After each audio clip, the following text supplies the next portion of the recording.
Assalamu alaikum friends. Today I bring 11th part of inventory management software using Excel VBA, and in this part we will work to generate reports. As you can see here, this is the form which we will use to generate the reports, and there are three buttons: receive report, issue report, stock report, and these are the buttons uh, which will be used to extract report or generate report in Excel file. But these button will also generate report in Excel file, and later on it will be exported to PDF. So before I start, I would like to request you to please subscribe our channel and press the bell icon so that you can get the latest videos notification.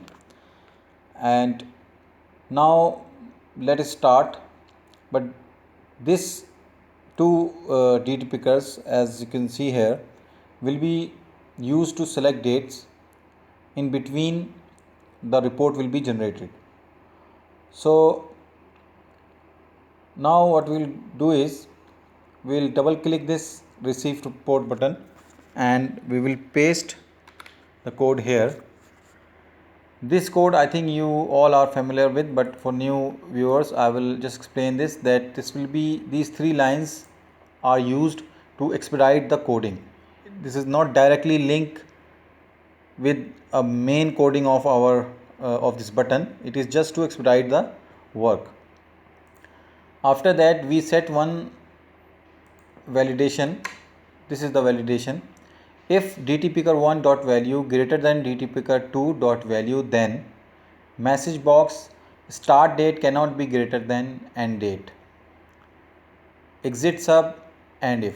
It means that if you will select this date, bigger date of from this DT picker and the lesser date from this DT picker, then it will give you this error, and then you have to choose another date. Obviously the start date cannot be greater than the end date. After that, this sheet received rpt.activate are this sheet. As you can see here, I have created one new sheet called receive report, and the top format is already made. Only this will be added through coding. So this receive report sheet will be activated by this code. Then sheet received rpt dot range a5 to a100,000 dot entire raw dot delete. So what will happen is that whatever the data, if we have generated any report, so when next time we will generate any report, the previous report data will be deleted, it will be empty, and then it will put new data here. So after that, sheet received rpt dot range a3 is equal to receive report and inverted comma within space dtpicker1 dot value, and then two inverted comma within space in the inverted comma 2, and then again two inverted commas and dtpicker2 dot value. What this code means is, this A3 of sheet report RPT, this will be updated the date.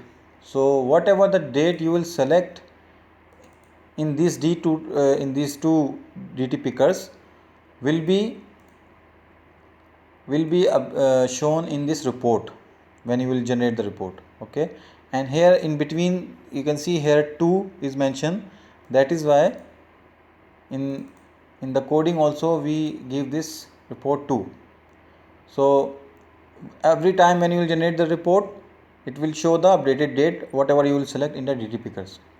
Then we have created two variables, last row and eRow. Last row is equal to sheet receive dot range a and rows dot count dot n xlf dot row. This will be this code will be used to find out the last row of receive sheet. Then we have created a loop for I is equal to 5 to last row.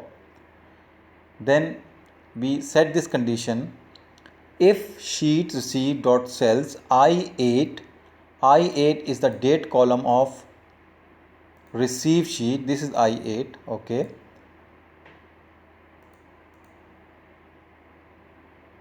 so I8 greater than or equal dt picker 1 of our user form, this one. So if I8 is greater than dt picker 1 and sheet receive dot cells I8 less than or equal to dt picker 2. So it means in between these two dates what we will select in our user form, and combo box 1 dot value equal to none, then this is the combo box. okay, why I keep this combo box and keep it null, I will explain you in a while.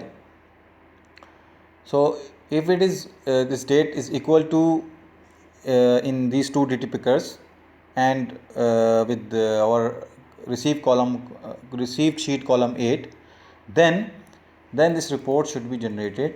LR is equal to, before report is generated, we will also create last row of report sheet, this sheet.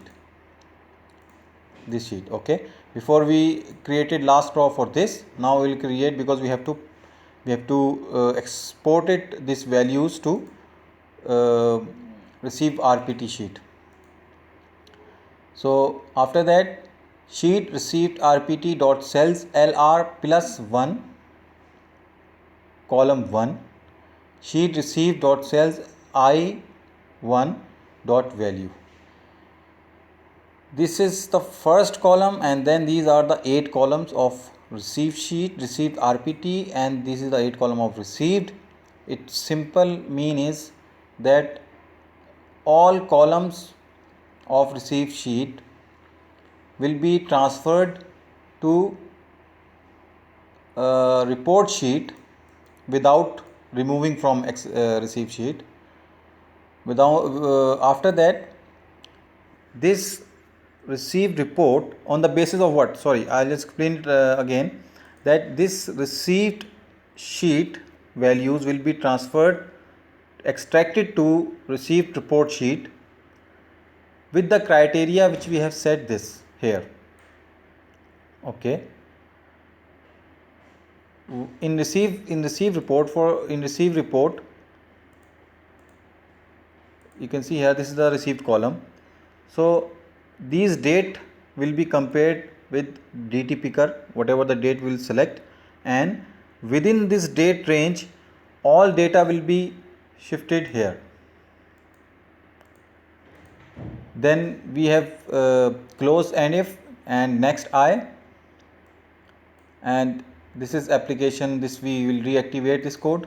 okay, now one more thing I will tell you before run this code, that why I keep this empty, because there are two conditions for generating the report.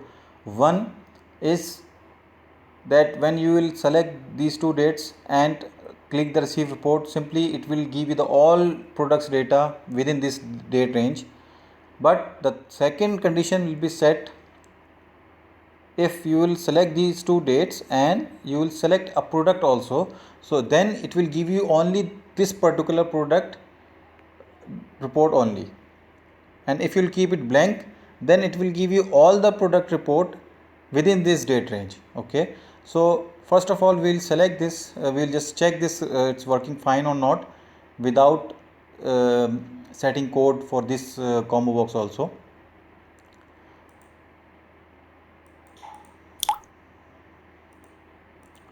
As you can see, these are the dates. I will now again run this form.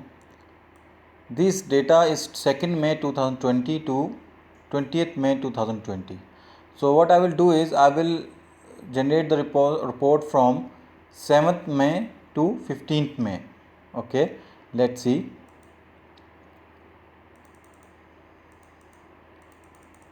This date TT picker you can keep updated also, date today's date every time.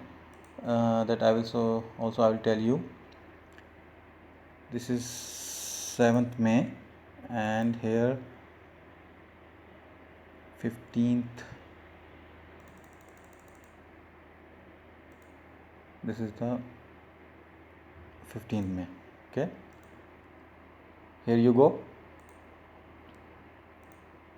You can see 7th May and up to 15th May this report is generated. Okay, and in the today we have learned enough. In next video I will show you how to make formatting of to complete this report, and another condition that how um, we will generate only a product report, not all report. As you can see here, there are all different type of product but within the date range. But in next video I will show you how to generate the report within the date range of a particular product. So hope you like this video. Please like it if you really like this video, and don't forget to subscribe our channel so that I can continuously posting such videos. And till then, take care. Bye.